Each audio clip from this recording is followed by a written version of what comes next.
On this episode of the Resilient Advisor podcast, I get the opportunity to interview Greg Friedman and Shaun Kapusinski. They are the authors of a new book designed to help financial advisors, teams, and firms make sure that they have their tech stack and operations in place before the M&A process. What they have found is that there are many challenges and opportunities when merging firms, and there's not enough attention paid to the tech stack in the process. I hope you enjoy the interview. Thanks for downloading this episode of the Resilient Advisor podcast. My name is Jay Coulter, and on this episode, we are going to dive into the challenges and opportunities of tech integration during the M&A process. I have two guests with me today. Greg Friedman is the CEO of Private Ocean, which is an innovative West Coast wealth management firm. And he's also the founder of Junxure, a popular CRM platform for financial advisors. Shaun Kapusinski is the Director of Technology and Operations at Sequoia Financial Group, and he is also the founder of HIFON. Since 2010, HIFON has quietly built the premier community for RIA Operations Professionals. They are the co-authors of a new book called The Financial Advisor M&A Guidebook, Best Practices, Tools, and Resources for Technology, Integration, and Beyond. Gentlemen, thanks for coming on the podcast. Thanks for having me. All right, this is the first time I've interviewed two guests at the same time. I'm excited for this. So, Greg, let's start with you. Talk us through why you decided to write a book on tech integration for the M&A space. It seems very, very specific. It is. It was a bit of labor of love and by request. But basically, after doing several acquisitions and mergers, actually 3 or 4, and each time, working through those, the reality was I didn't have a lot of help. I asked a lot of friends and colleagues. I actually collaborated with Shaun, who was amazingly helpful at different times. But we both realized after a while that there's nothing out there that really can help advisors maybe avoid some of the things that we ran into. So that really was the genesis of us deciding, hey, why don't we go ahead, collaborate, put something together that might be useful and helpful for folks that are involved in M&A. And obviously, M&A is growing rapidly. So right. That was really the main reason. Yeah, it's growing really fast. So tell me, when did the book come out?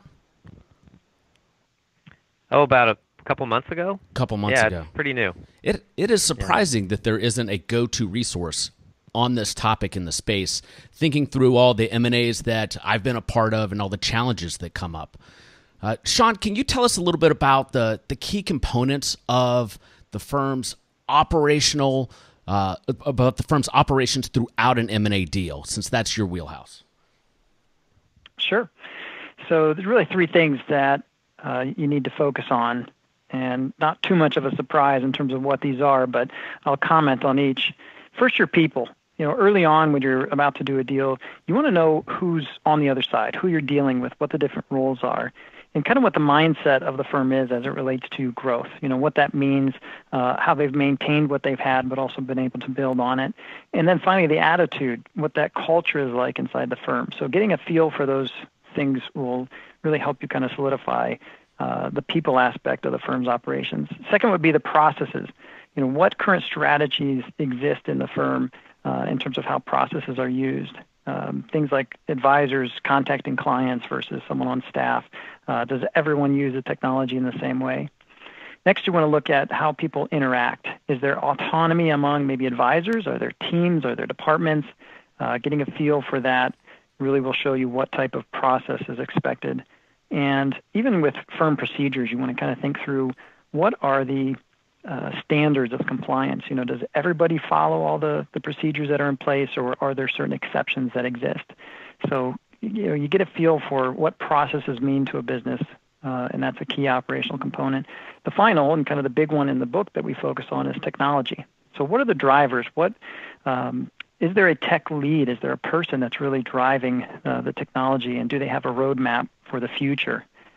Next, you think about how flexible the firm might be around their standards. Like I said, does everyone use the technology in the same way? Do they follow the same workflows and procedures? And even the clients, when you think externally, what does technology mean to the end client? All of these areas, the people you've got, kind of how they operate, the standards of procedures, and then the technology and how that's used both internally and externally, those are going to be those key components that you want someone who's involved in the operations of an M&A deal to be thinking about. Let's unpack a little bit of that. Let's start with culture.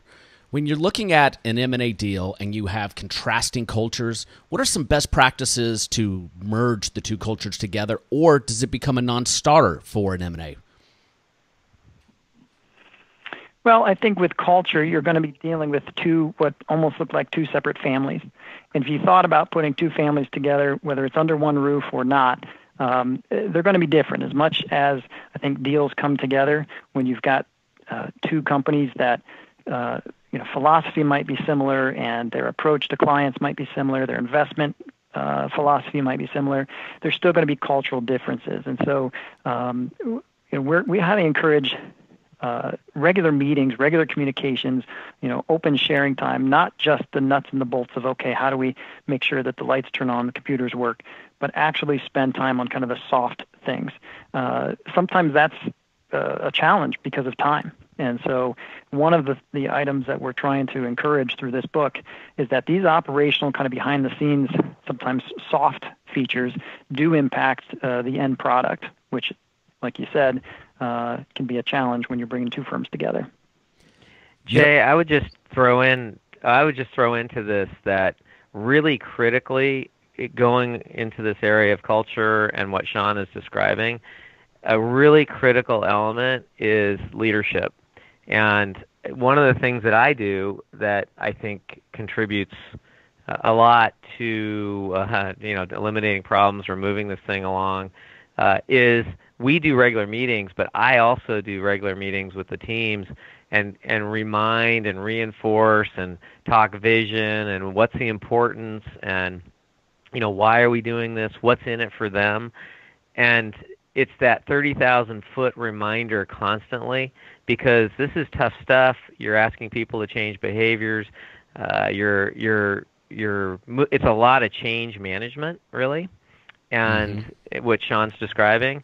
And I just wouldn't underestimate the leadership element, because many firms, I see my friends that own firms, many of them are just like, oh, my CIO can handle that, or we have a director of tech, or we have an IT guy, or we have somebody leading the charge. It needs to be reinforced at a much higher level. That makes perfect sense. And Shaun, you had also mentioned when you were talking about the processes, integrating contact systems. I have found that most firms don't have rigid client communication systems in place. Has that been what you have found as well? And then how do you incorporate that or a new system into the M&A process? I just think it varies across the board, right? You've got folks that each advisor is doing their own thing, and the other end of the spectrum is you've got a great system that's robust and everyone's using it, perfectly, and then kind of the gamut runs in between. Depending on the situation, you're going to have to determine, okay, where are we going, right? It's got to be a little bit less about where we've been and a lot more about where we're going, which goes kind of in tandem with what Greg was saying with leadership. So that tech leader, or those that are kind of driving the direction of where this firm is going to go, this one combined firm is going to go, that direction is going to kind of dictate how you build your systems. And if processes are going to change, it may be changed for both sides. So it's not just the firm being acquired that's maybe having to get used to something different. It might be an opportunity to really change the systems on both sides, or even if it's just the process of both sides, and coming up with one best way that's going to fit for how this combined firm is going to work. Bringing the two, if there are two systems, bringing them together, generally you are going to see one of those systems become kind of the final answer. I'd say it's a little more rare to end up with some third product or third software. So most of the time, it's going to be, we need to find a reason to pick the better of the two. And the larger firm doesn't always win out, but that's probably most common. Yeah, and that would make sense. And I imagine there are times where the acquiree doesn't even have a system. That might be part of the reason why they're being acquired. So Greg, there you go. Greg, when you think about the tech integration during a deal, what do people miss? What gets overlooked? Well, I think a whole lot gets overlooked. So at this point, as I said, I've been involved in 4 deals, and mergers, acquisitions, things like that. 4 more, and I'll be good at it. That's kind of how I feel. I keep learning. You keep learning. What gets overlooked? There's so much to overlook. I mean, the reality is when you're doing a deal, it's so much easier, and what takes up all the emotional space in the room is financial and roles and responsibilities and culture, and I mean, there's so much that takes all the attention, and so that that makes it a challenge to focus on tech. But the reality is, what you need to do, and we talk about this in the book, is you really have to drill down. And Shaun mentioned some of these things. You have to look at not only what the tech stacks are in the respective organizations and what programs and what applications, but you have to dig deeper into what's the infrastructure, how are these programs used, how do people think about them? I mean, CRM, of course, because of Junxure, is always near and dear to my heart. But taking Junxure out of it, look at how firms use CRMs.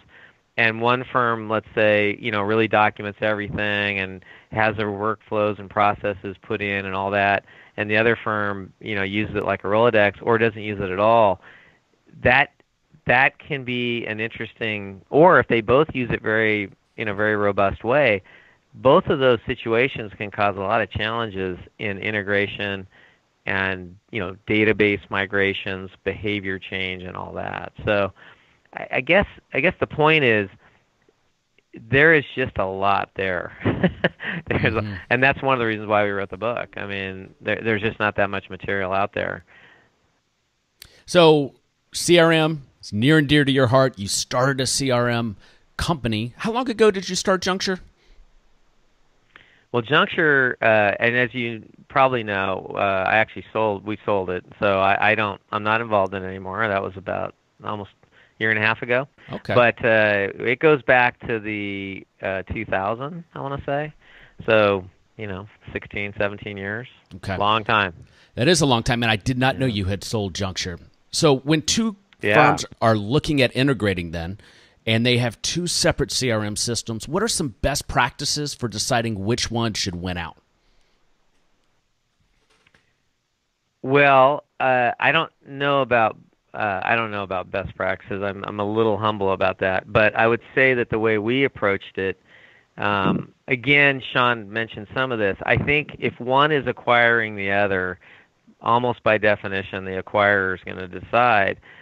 However, that doesn't mean it's automatically going to be the acquirer's software. And I'll use one of the acquisitions. It wasn't a CRM. It was actually the financial planning applications. And we bought a firm in Seattle, Private Ocean did. I mean, 100% acquisition. They were 10% our size, right? But they used EMoney, and we liked what they were. And we were kind of in the process of evaluating programs and looking at things. And long story short, we buy them, and Private Ocean moved to EMoney, which they were already using. Not, they didn't come to us on that one, right? So it's not always, by definition, a smaller target or acquired company doesn't become the driver of technology if they're using something that makes sense. I think the bigger part of all of that is it's really, and this is a whole nother conversation and maybe another podcast, it really is, what is your longer term, bigger picture for your technology plan, right? And how does all that fit together? Because you don't want just mergers and acquisitions and integration to drive which application. Which application should be part of a bigger vision of where you're trying to take the firm and what software and technology is going to serve you.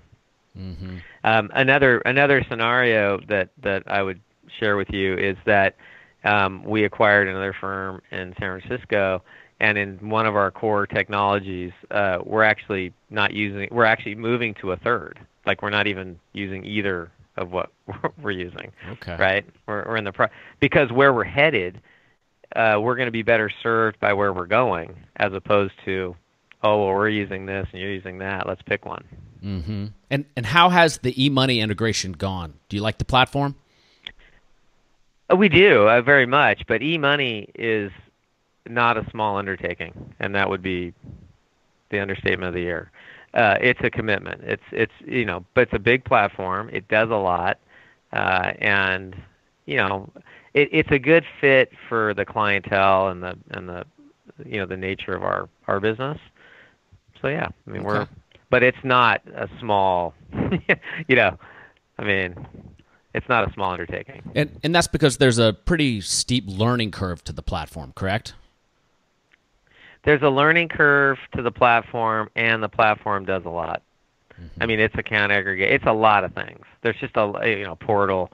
It's a sophisticated, broad platform, which by definition you can't just throw in and go, good, push a few buttons, take a training class, call it a day. Uh-huh. That doesn't work. That doesn't work so well. I tested it about a month ago. I started testing financial planning software, and boy, it is a great platform. But unlike some of the other platforms I tested, 14 days was not enough to really get a feel for what it could do, because it is so complex. Yeah, and again, I don't think it's for everybody. I mean, one of the things that one of the reasons why there should be and are a number of great options across financial planning programs is there really are different ways of doing this and different clientele to serve. So, our minimum clients, our clients are $2 million and up net worth. They have sophisticated planning needs. We're modeling a lot of different things. So we need a lot of capability. Mm-hmm. Not everybody needs that, right? Yep, that's right. So, Shaun, let's talk about what happens during a transaction that could go wrong, and maybe some things that we could do that the acquirer could do to avoid it. Sure. There's two things I think I'll point out that probably are possibilities that could go wrong. First one is being short on time. We mentioned earlier that when you're looking at all the people, the roles, when you're talking about the strategies related to process, and then when you're digging into the actual inventory of technology, that takes a substantial amount of time, and really from both sides. So if you want to get a deal done maybe in a faster period of time, or let's say the people that maybe are doing the integration are not always the same people that are really putting the deal together. So you might have kind of a key leader who's involved in making sure this deal happens, and there are times when that's the time frame that they're giving, let's say the operations folks, to pull this together, you simply can't get everything done. So we've seen, of all the firms we talked to, and both what Greg and our firm have experienced in the multiple deals we've done, 3 to 6 months is probably an average period of time. Probably closer to 6 months is what we saw the most. Mm-hmm. Some firms have the luxury where it's 9 months, maybe up to 12 months before a deal is going to close. And then once in a while, I heard from a few firms, and it kind of shocked me that they had folks that wanted to get this deal done like immediately. So 1, maybe 2 months. That's a really short time to start to integrate systems if you're dealing with different locations or moving people, and you start thinking about even some of the hardware, the phone systems and the internet connections, and then you've got hardware possibly to replace.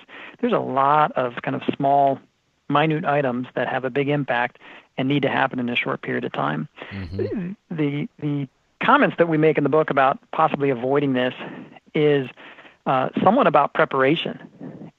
For a firm that may not be looking even to do a deal right now, if you're in operations, I would say it's important to be thinking, if you're a growth firm, it's likely that you're going to bring in somebody or end up having some type of M&A transaction at some point. And whether you're merging, whatever the merge looks like, being prepared for that and kind of knowing what you would need to do and possibly how much time you'd expect to have, you're going to have to, cut a line on your list of these are the absolutes that we need, 90 days to do or 30 days to do, and simply understanding what closing a deal might look like and how it might be different based on the time.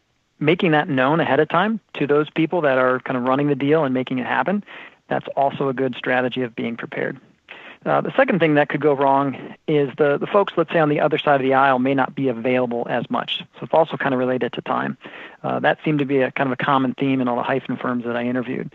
So to avoid this, I'd say having agendas for the interactions that you do have and making them short, making sure people can see that ahead of time. Hey, we have this call coming up. Here are the 4 questions we're going to dig into. Also, helping keep them informed. Let them know what items are going to be coming off their plate. Sometimes just communicating proactively can alleviate some of the stress that comes along with somebody else making time for you. And then finally, seeing what else you might even be able to take off of somebody else's plate. And if you can let them know how things are going to be changing in a way that alleviates time, it actually might kind of free them up to be thinking more about, okay, bringing these firms together and spending the time now is really going to make us better in the long term and probably get you to that point faster. So there's a lot of preparation, a lot of kind of time-related items that impact what could go wrong, and more prepared that you can be is really our advice for how to avoid that. Yeah, Shaun, hey, that answer clearly came through the lens of experience, and I could see how that isn't even thought through on the front end for most people. Greg, what do you do when the tech integration doesn't go as planned? Oh, you mean like all the time?